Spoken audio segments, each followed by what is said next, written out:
یہ محبت سے پیغام دام کریں.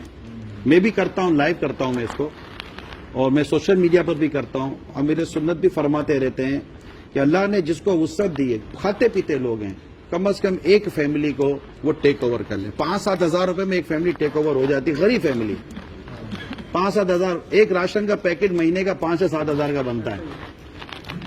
تو عزت کے ساتھ دیں، لائن لگا کر ذلت کے ساتھ نہ دیں. آپ چاہیں تو 5 فیملی لے لیں، 10 فیملی لے لیں، اللہ کی رضا کے لیے کہ رمضان المبارک میں پھل فروٹ، کیونکہ لوگ سڑکوں پر اتنا پھل لگا دیتے ہیں گھروں پہ پھل پہنچتا ہی نہیں ہے. یہ سوشل ایشوز ہیں، ایولس آف سوسائٹیز ہیں ہماری. میں کہتا ہوں اب یہ ایسی چیز ہے کہ اگر آپ اس کو لیں گے تو وہ کون کیا بولے گا. غریبوں کی ہمدردی ہوگی، مساکین کی ہمدردی ہوگی، اور کیا پتہ آپ کے کہنے سے کوئی تو آئے. 2,500 روپے میں بھی آپ لے لیں، 2,000 میں لے لیں، 1,500 روپے بڑھا، کسی کو 1,500 روپے کا پیکج دے دیں. 1,500 روپے سیلری بڑھے گی کب کس کی ہے نا. لوگوں تو 5-5 2-2 400 روپے کی سیلری بڑھتی ہے. انکریمنٹ سالانہ 1,500 روپے کس کا لگتا ہے.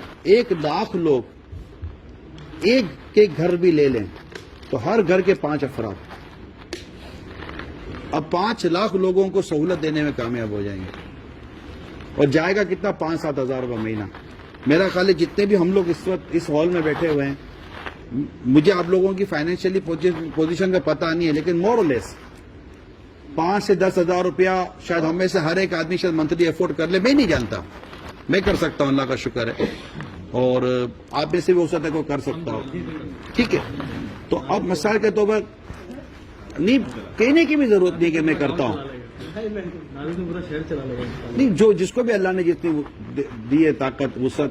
یہاں مقصد صرف اتنا ہے کہ ہم غریب اللہ کے بندوں کی، آقا کی امتی کی، کہ نبی پاک صلی اللہ علیہ وسلم کی رضا پر غور کریں کہ جب آپ نبی صلی اللہ علیہ وسلم کے پیارے امتی کا غم ہلکا کریں گے تو وہ حدیث پاک میں ہے کہ جو میرے کسی غمگین امتی کا غم دور کرتا ہے، اللہ اسے 73 رحمت عطا فرماتا ہے. ایک رحمت سے سارے گناہ بخش دیے جاتے ہیں. بقیہ 72 تو اس کے درجوں کی ترقی کا انشاءاللہ سبب بنے گی. اعلان نہ کریں، بتائیں نہیں، اخلاص رکھیں، غریبوں کا ذلیل نہ کریں غریبوں کو کہ میں نے دیا، فلاں کو دیا، اس کو دیا. مٹھی بند کر کے دے دیں. ویسے ہے کہ سیدھے ہاتھ سے دو تو الٹے ہاتھ کو پتہ نہ چلے، بڑے محلے کو پتہ ہو. تو یہ ہمارے یہاں چلتا ہے، سب کو پتہ چل جاتا ہے. میں نے جو کتابوں میں پڑھا ہے، جب امام زین العابدین رضی اللہ تعالی عنہ کا جب انتقال ہوا تو کئی گھروں میں راشن بند ہو گیا. معلومات کرنے سے پتا چلا کہ یہ وہ راشن تھا جو آپ خود اپنے کندھوں پہ لے کر گھروں میں پہنچایا کرتے تھے. مگر اس کا پتہ تب چلا جب آپ کا وصال مبارک، آپ کے انتقال کر گیا. وہی جو میں نے عرض کیا تھا کہ میرا ہر عمل بس تیرے واسطے ہو، اللہ کے لیے. ثواب دینا جب اللہ نے، اور اللہ کو پتا ہے کہ کس نے دیا کس نے نہیں دیا. تعریف سننی ہے، واہ واہ سننی ہے تو اس کا راستہ الگ ہے، مگر اس میں پھر ثواب کہاں سے ڈھونڈیں گے. ایسا کرے کہ کسی کو اگر کوئی ہیلپ کر رہا ہے اور وہ سوشل میڈیا پہ پوسٹ کر رہا ہے اس نیت سے کہ مجھے دیکھ کے لوگ بھی یہ کام کریں، تو وہ کیسے ثواب ملے گا؟ وہ صحیح ہے.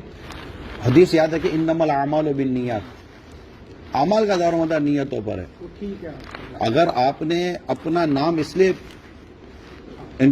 دیا کہ لوگ اس سے مطلب کہ لیسن لیں گے اور وہ بھی ہیلپ کریں گے تو انشاءاللہ آپ کو آپ کی اچھی نیت پر ثواب ملے گا. کیونکہ یہاں مقصد آپ کو اپنی تعریف کروانا نہیں تھا، یہاں مقصد آپ کو لوگوں کو موٹیویٹ کرنا تھا، اور آپ نے اپنے آپ کو ایز اے ماڈل پیش کیا کہ میں دے رہا ہوں آپ بھی دیجئے. بعض اوقات ہوتا ہے یار میں نے 20 ڈالے تم بھی ڈال دو. تو یہ 20 اس لیے نہیں کہہ رہا کہ میں نے 20 دیے، اس لیے کہہ رہا ہے یار میں 20 بولوں گا تو 15 تو دے گا. یہ ٹرینڈ پھر سیٹ ہو جانا چاہیے کہ نیکی کر سوشل میڈیا پہ ڈال، اس نیت سے کہ آگے والوں کو انفلوئنس. نہیں، نیت پر ہے نا، نیت پر ہے. دیکھیں لوگ کہتے ہیں ہم نے پورا امیر سنت کا حج سوشل میڈیا پہ ڈالا ہوا ہے، لیکن یہاں نادر بھائی یہ بات ضرور ہے کہ کون کس کو فالو کرتا ہے. کیا ہر ایک کو لوگ فالو کرتے ہیں؟ یعنی کیا ہر ایک کی ترقی پر لوگ کام کرتے ہیں؟ تھوڑا سا انفلوئنس ہوتا ہے نا آدمی کا، اثر ہوتا ہے معاشرے پر کہ یار یہ کر رہے ہیں، اچھا یہ کر رہے ہیں، یا ان کا سننا چاہتے ہیں کہ یہ کیا کر رہے ہیں.